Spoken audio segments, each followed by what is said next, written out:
Salam sejahtera untuk kita semua dimanapun Anda berada.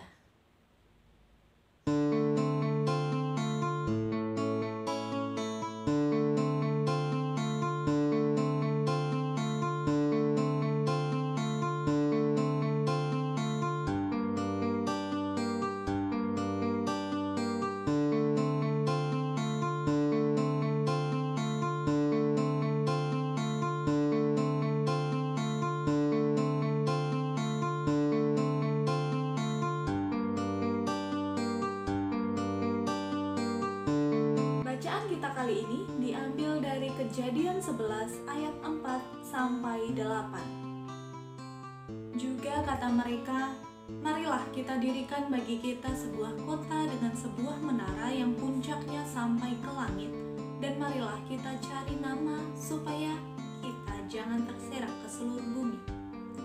Lalu turunlah Tuhan untuk melihat kota dan menara yang didirikan oleh anak-anak manusia itu, dan ia berfirman, mereka ini satu bangsa dengan satu bahasa untuk semuanya.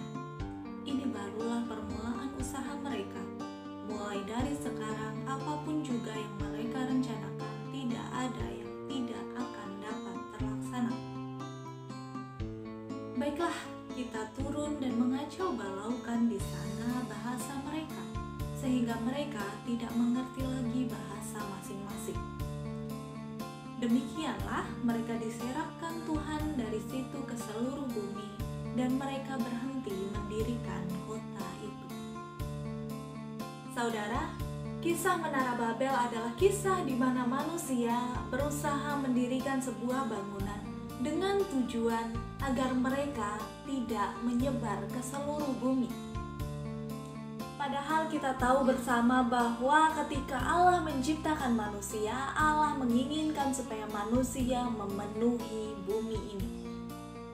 Yang artinya Allah ingin supaya manusia memenuhi seluruh penjuru bumi, bukan hanya tinggal di satu tempat saja. Namun manusia pada zaman Menara Babel tidak bersedia untuk menyebar ke seluruh penjuru bumi.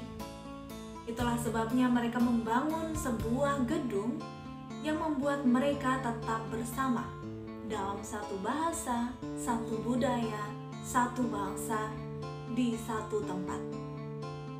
Dengan demikian kita bisa melihat bahwa apa yang diinginkan oleh manusia pada zaman Menara Babel bertolak belakang atau berlawanan dengan kehendak Allah ketika Allah menciptakan manusia.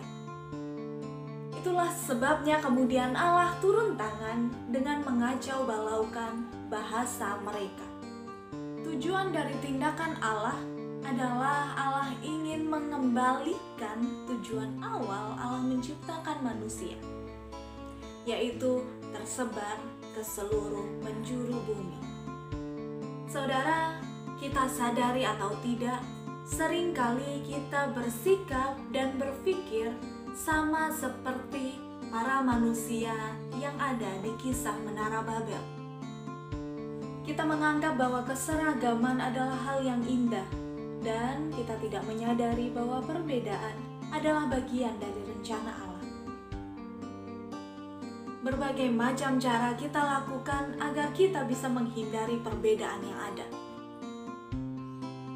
Saudara, mari kita mengingat kembali tujuan awal ketika Allah menciptakan kita sebagai manusia.